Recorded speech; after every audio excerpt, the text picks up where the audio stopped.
Now listen to me. You are likely going to be a very unhappy person for a very long time if you don't pay attention to these three things. Number one, right now, there's a whole lot of things you wish you would have accomplished by now that you've not accomplished.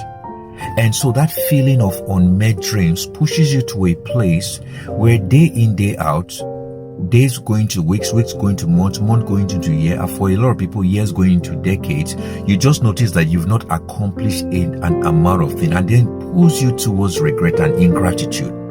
So every other thing that you've accomplished never matters because of that one unit of thing or that some unit of things that you've not acquired. And you begin to judge yourself as a failure and many other things. Now, why is ingratitude very dangerous?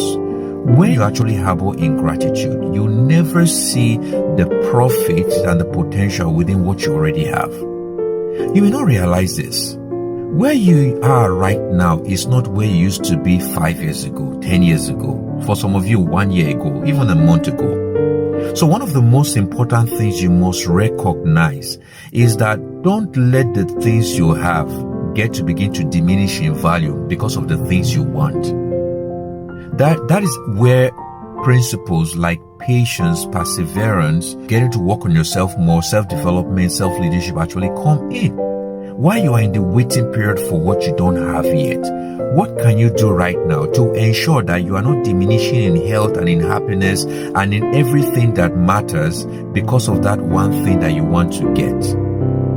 So guess what now happens? That a lot of people now even come to a place of ingratitude being a learned habit. Why do I call it a learned habit? Whatever occurs in your life consistently that remains unchecked becomes a habit. So you want to begin to get into that zone in your life where in as much as you've not received some things in your life, don't judge yourself as a failure. And then another very important story that I believe will help you is the story of David. He'd come back to his town and discovered that, the place had been raided, the women had been taken captive. The men with him were not happy, and David, of course, went back obviously unhappy. But guess what? There was one thing that David had that made a whole difference. And the scripture says, and David encouraged himself in the Lord. In other words, there is a place in your life where in the midst of everything that is happening around you right now, nothing may make sense.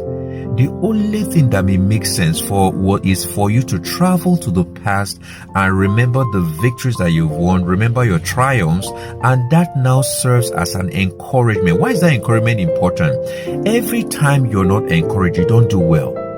Every time you're not motivated, you